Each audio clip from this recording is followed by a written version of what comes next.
Senator Cotton. Thank you, Mr. Chairman, and thank you, General, for your appearance. Congratulations on your nomination. I'd like to discuss with you the threat posed to U.S. national security by Chinese telecom companies like Huawei, ZTE, China Unicom, China Telecom. I believe this threat is grave. I've introduced legislation that would prohibit the U.S. government from using Huawei or ZTE or even companies that use them. I think there's a good chance we'll pass that into law this year. Last month at our Worldwide Threats hearing, I asked all of the intelligence agency directors that appeared before us, D.N.I. Coates, Director Ray, General Ashley, Director Cordillo, Admiral Rogers, Director Pompeo, Secretary-designate Pompeo, if they would use Huawei, ZTE, China Unicom, China Telecom products. They all said they would not. Would you use any products from those companies, General?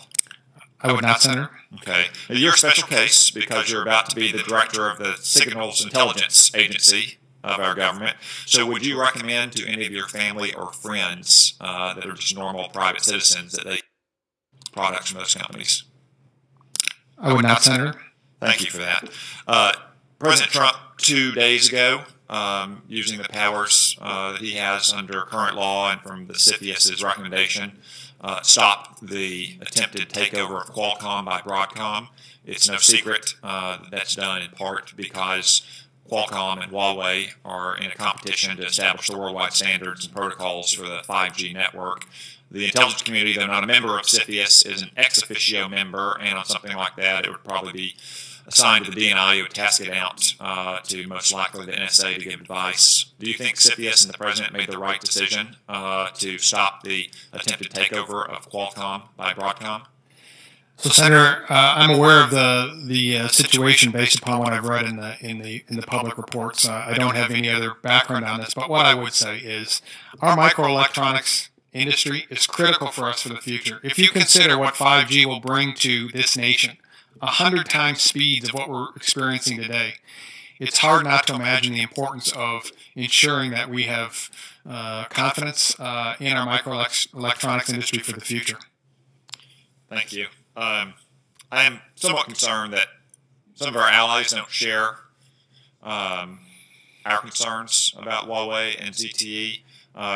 Can I ask you, if confirmed, that you'll consult with the Five Eyes partners, NATO partners, South Korea and Japan, to try to convey our government's concerns about Huawei and ZTE?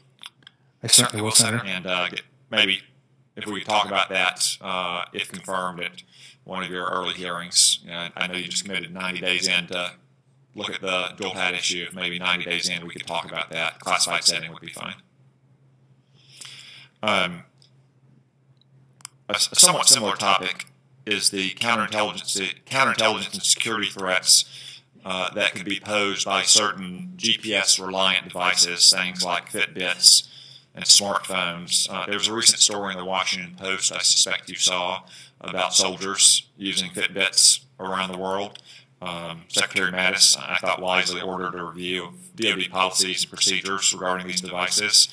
Senator Blumenthal and I also sent Secretary Mattis a letter asking that he include other devices, particularly Google and Android devices, as part of that review, because it appears that Google and Android send quite a bit of information from their devices back home to the mothership.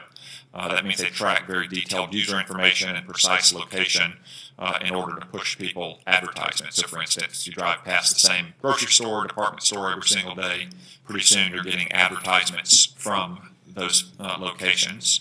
How would you view the privacy and counterintelligence threats posed by devices like these, Fitbits and smartphones that are tracking locations and revealing patterns of life and sending them back to corporate headquarters? Privacy for our private citizens, but counterintelligence for government employees, and especially intelligence officers and military personnel. Senator, I think you accurately described the environment upon which we live today. This is commander's business with regards to, in the Army, our operational security. 10, 15, 20 years ago, we were concerned about what we said on phones. Today, we're concerned about what our soldiers wear, where they're talking, where they're able to be monitored. And I think that this is indicative of how we have to approach the future, which is we are technologically informed. We also have to be informed for operational security as well. Any thoughts on how we can balance the legitimate uses of those technologies. I mean, most soldiers are living on a limited budget, so it's valuable for them to have advertisements pushed to them saying, you know, when a restaurant is offering a special on the way home, or if the grocery store has some coupons and things like that. But obviously, these do pose security risk. Any thoughts on how to balance those? Senator, I believe you have to begin with just understanding what perhaps the threats are out there, and understanding, you know, when is it appropriate that civilians that are working in a place like the National Security Agency or military members within their own formations have their phones or wearing Fitbits? Is there places where they shouldn't have those things on? And I think that's perhaps the most important piece that we have to have is realization and then an understanding of those operational security risks. Thank you, General.